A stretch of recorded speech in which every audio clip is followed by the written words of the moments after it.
O Senhor esteja convosco. Ele está no meio de nós. Proclamação do Evangelho de Jesus Cristo, segundo Lucas. Glória a vós, Senhor. Naquele tempo, Jesus entrou no povoado e certa mulher de nome Marta recebeu-o em sua casa. Sua irmã, chamada Maria, sentou-se aos pés do Senhor e escutava a sua palavra. Marta, porém, estava ocupada com muitos afazeres. Ela aproximou-se e disse: Senhor, não te importas que minha irmã me deixe sozinha com todo o serviço? Manda que ela me venha ajudar. O Senhor, porém, lhe respondeu: Marta, Marta, tu te preocupas e andas agitada por muitas coisas. Porém, uma só coisa é necessária. Maria escolheu a melhor parte, e esta não lhe será tirada. Palavra da salvação. Glória a vós, Senhor. Conduzi-me no caminho para a vida, ó Senhor. Conduzi-me no caminho para a vida, ó Senhor. Louvado seja nosso Senhor Jesus Cristo. Para sempre seja louvado. Vocês podem sentar um instante, por favor. Você que está em casa também se acomode. Tenho certeza que já está acomodado. Nós vamos fazer mais uma vez um exame de consciência. Mas, padre, nós já fizemos isso no momento do ato penitencial. E o que nós ouvimos na primeira leitura de hoje, Paulo falando à comunidade dos Gálatas, é exatamente uma revisão de vida que ele faz. A história de Paulo nós já conhecemos e ele faz questão de trazer presente também hoje, na primeira leitura que nós acabamos de ouvir na liturgia da missa. Ele recorda como foi o comportamento dele em relação aos primeiros cristãos e como ele se comporta hoje. Ele diz para a comunidade: vocês sabem como eu vivi antes de fazer a experiência com Jesus Cristo no caminho de Damasco. Paulo perseguia, Paulo matava os cristãos, prendia, depois matava, e pediu carta de autorização para aqueles que mandavam na época para perseguir, prender e matar estes que ele encontrasse pelo caminho, seguindo Jesus Cristo. E era assim que ele se comportava. E um dia, de posse desta autorização, a caminho de Damasco, Paulo faz a experiência dele com o próprio Jesus Cristo, que ele não vê, mas escuta, e cai no chão com o rosto na terra para manifestar a partir de então a glória de Deus na vida dele como apóstolo, enviado, primeiro chamado, depois enviado para anunciar o reino de Deus. Primeiro aos pagãos, ou melhor, primeiro aos judeus, depois aos pagãos, porque os judeus não aceitaram a mensagem do anúncio do evangelho pregado por Paulo. E ele diz tudo isso na primeira leitura. Eu progredia no judaísmo mais do que muitos judeus da minha idade. Eu era extremamente zeloso. Gente, aqui nesta leitura tem uma palavra muito ruim. Extremo. Tudo que é extremo não é bom. Tudo que é exagerado pode ser muito ruim. Se não for muito ruim, pelo menos ruim é. Até mesmo a vivência do amor, se não for na dose certa, faz mal para quem ama e para quem é amado, ou não? Um amor muito exagerado, ele pode fazer mal para muita gente. Então, tudo que é extremamente pode ocasionar algo não muito bom. Eu tenho que levar em conta que tudo que é bom, tem uma psicóloga aqui, pode me ajudar ou não. Tudo que é tua cunhada mesmo, não precisa olhar para trás não, é ela mesmo, viu? Tudo que é bom apresenta equilíbrio. Se vai para um extremo ou vai para outro, já não é tão bom assim. E São Paulo diz, eu era extremamente zeloso. Quer dizer, zelo demais. Se ele tivesse dito, como fui zeloso, dentro dos limites das minhas condições, teria ficado muito mais interessante. Ele era tão zeloso pela doutrina judaica, que ele perseguia e matava, como eu disse no começo, aqueles que eram contra a doutrina que ele seguia. Até que Jesus vai ao encontro deste homem, dá uma sacudida nele e ele passa a ser um homem diferente do que foi até então.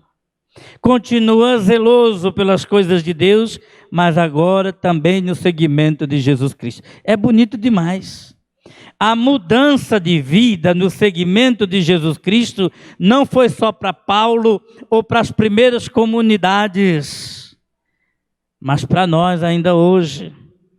Como é que nós saímos daqui depois de fazer a experiência do encontro pessoal com Jesus Cristo na palavra e na Eucaristia?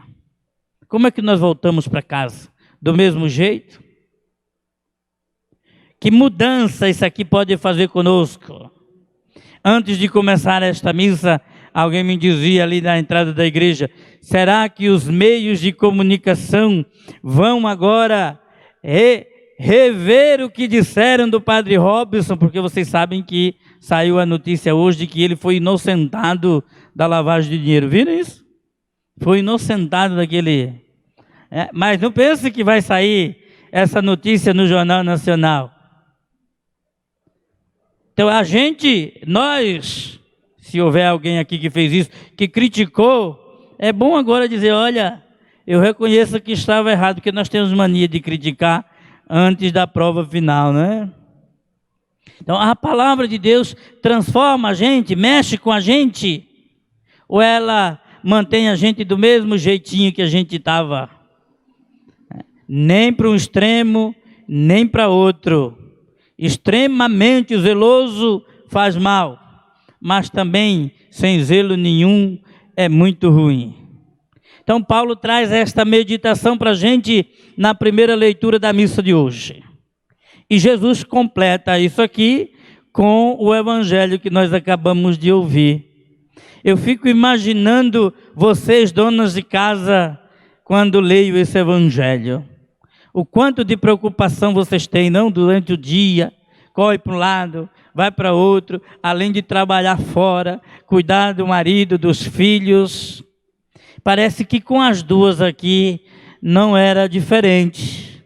A Marta e a Maria são as irmãs de Lázaro, que no Evangelho de João, capítulo 11, Jesus ressuscita.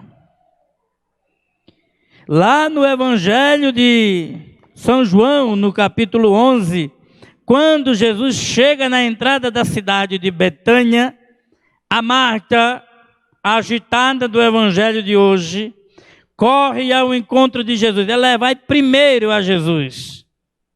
No Evangelho de hoje, quem primeiro escuta Jesus não é a Marta, é a Maria. E vocês podem estar convictos, de que nós temos dentro de nós os dois perfis destas mulheres que aparecem no Evangelho de hoje. Nós temos dentro de nós um pouco da Marta e um pouco da Maria. Infelizmente, tem muita gente que tem mais da Marta do que da Maria. Agora, as duas precisam ser aplicadas na nossa vida. São exemplos que nós precisamos dosar aqui para a gente trazer para a nossa caminhada de fé enquanto igreja. Jesus chegou na casa das duas irmãs, uma sentou-se aos pés dele para ouvi-lo. O que vocês estão fazendo aqui agora? Mas a outra foi agitada, cuidar da casa, cuidar dos afazeres, certamente para acolher bem também Jesus Cristo, para oferecer o melhor para Ele. Mas ela leva uma bronca. Se ela tivesse ficado no cantinho dela lá, trabalhando, e não tivesse se incomodado com a irmã, e o que nós nos incomodamos com os irmãos é uma grandeza, não? E a gente se esquece que diante de Deus, cada um presta conta de suas atitudes. A Maria sentou-se para ouvir Jesus e a Marta foi fazer tudo o que tinha para fazer em casa. Gente, tem gente que faz as coisas, mas faz reclamando, né? Tem gente que faz com uma capacidade, uma tranquilidade, não tem pressa para terminar. Se eu terminar hoje, tudo bem. Se eu terminar amanhã, está bom também. Se daqui uma semana eu terminar, está ótimo, sem pressa. Mas a Maria parece que a Marta parece que é meio agitada. E ela está fazendo e quer terminar logo. Talvez ela tenha boa vontade, talvez ela queira também sentar-se aos pés de Jesus. Mas se ela quisesse, poderia ter parado as atividades que estava fazendo e ido lá junto com a sua irmã para ouvir Jesus. Mas ela foi reclamar da irmã. O quanto tem de gente na vida da igreja que às vezes eu encontro e digo, por que não tem ido mais à missa, né? Eu não tenho tempo, padre. Não tem tempo ou a missa para você não é importante? Porque para aquilo que é importante para nós arrumamos tempo, ou não? Não responda, pense só, viu? Quando eu fizer pergunta aqui para vocês responderem, eu ponho o microfone. Só para pensar. Quando algo ou alguém é importante para a gente, nós dedicamos tempo a este algo ou a este alguém. E se eu digo que o meu trabalho está em primeiro lugar, então eu deixo Deus de lado. Eu deixo Ele em segundo, eu cometo idolatria e isso é pecado. Tá bom, mas eu vou deixar de trabalhar para ir na igreja? Não, mas a igreja está aberta de maneira quase que permanente. Você encontra uma ou outra comunidade aberta por aí para participar de uma celebração eucarística quase que todos os dias da semana. Então, quando tiver de folga, procure, busque a Deus, reze. Eu não sei se vocês estão me entendendo, mas eu imagino que sim. A Marta, ela vai a Jesus e diz, não te importa que a minha irmã me deixe sozinha aqui trabalhando? E Jesus deve ter dito para ela, me importa ficar sozinha aqui na casa de vocês, de ser deixado para trás. Se Maria tivesse a mesma atitude de Marta, Jesus tinha entrado e ficado como eu fiquei um dia num hospital. Um dia me chamaram para ir fazer uma visita a um doente no hospital lá em Itaquera. Não era o Santa Marcelina, não. Um outro que tem é um hospital público. E na hora, eu falei, eu vou na hora da visita, que é para evitar confusão, que esse hospital deixa o padre entrar, aquele não deixa e assim por diante. E quando eu cheguei no hospital, só podia entrar 2 pessoas na hora da visita. Normal isso. Pois você acredita, a família do doente não abriu mão de uma vaga para o padre entrar, para levar a unção dos enfermos. Os 2 foram embora e eu fiquei para trás com a cara de trouxa lá. Desculpa o palavrão, viu? O doente ficou sem a unção dos enfermos. Se a Maria tivesse a mesma atitude da Marta, Jesus tinha ficado plantado lá na sala, porque não tinha ninguém para acolher. Então é importante ouvir o que Jesus tem a dizer. E quando a Marta reclama, Jesus diz: Maria escolheu a melhor parte. Tem uma denominação religiosa, acho que é a Adventista do Sétimo Dia, que quando vai atrás de um emprego, se o empregador disser que tem que trabalhar no sábado, não fica no emprego, porque a religião não permite. Abre mão do emprego, que é para poder participar da vida da comunidade. Nós, não vocês que são santos, abrimos mão da comunidade para nos dedicar ao trabalho. O trabalho é importante, é dele que nós tiramos o nosso sustento e a dignidade para a nossa família. Mas Deus precisa estar em primeiro lugar na nossa vida. Eu repito, a gente corre o risco de ser chamado a atenção aqui, como a Marta foi chamada por Jesus. Maria escolheu a melhor parte, e isso não lhe será tirado jamais.